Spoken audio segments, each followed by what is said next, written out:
Welcome to Everything Weapons channel.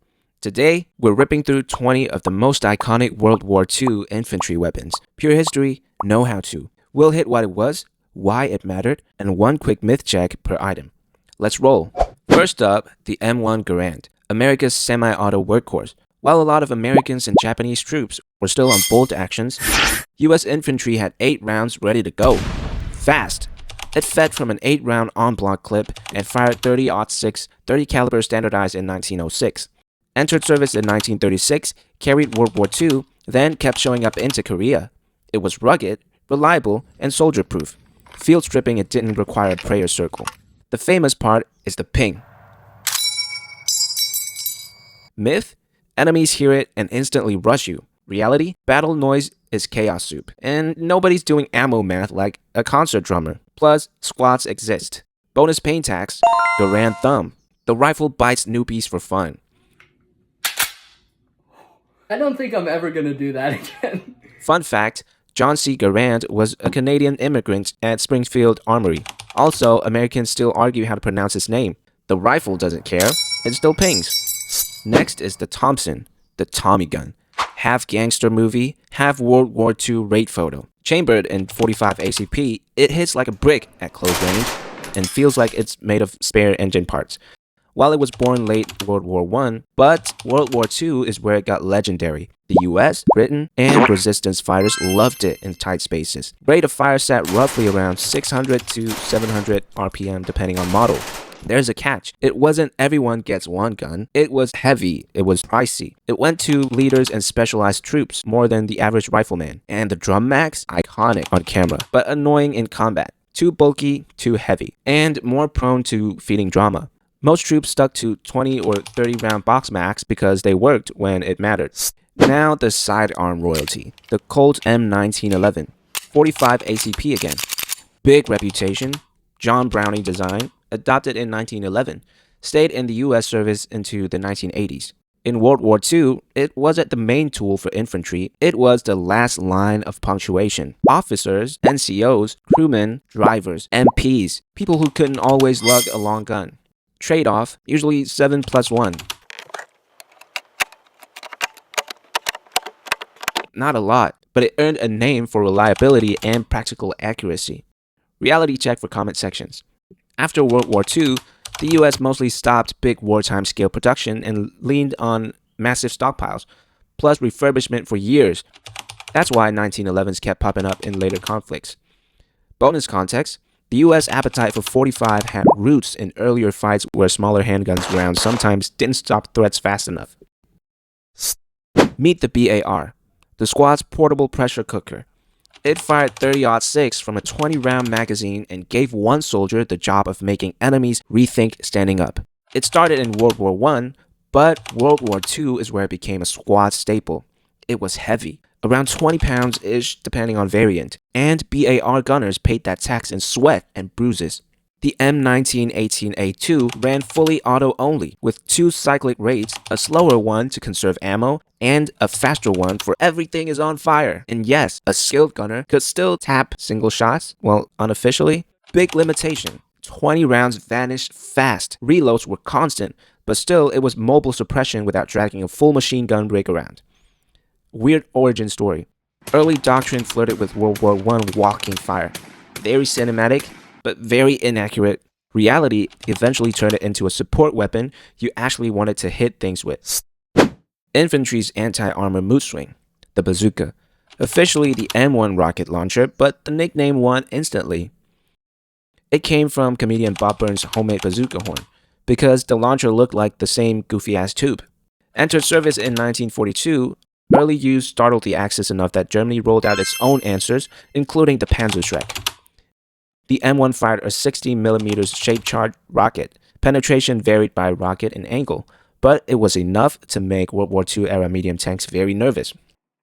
What had changed wasn't magic, it was options. Infantry finally had a man-portable way to threaten armor without waiting on big guns to arrive. Quick lore kept honest. The bazooka was developed fast by a small team. Early tests reportedly had that classic combo: excitement, terror, and a sudden respect for standing farther back. Germany's classic bold action, the Kar 98K. 5 rounds of 7.92 by 57mm Mauser, loaded with stripper clips. Shoot, work the bolt, repeat. Simple and stubborn. Adopted in 1935, it stayed Germany's main rifle through the war, even as semi-autos and newer designs appeared. Production numbers are massive. You'll often see estimates around 14 million, give or take, depending on source. A trained shooter could run it fast, roughly 10 to 15 aimed rounds per minute in real terms.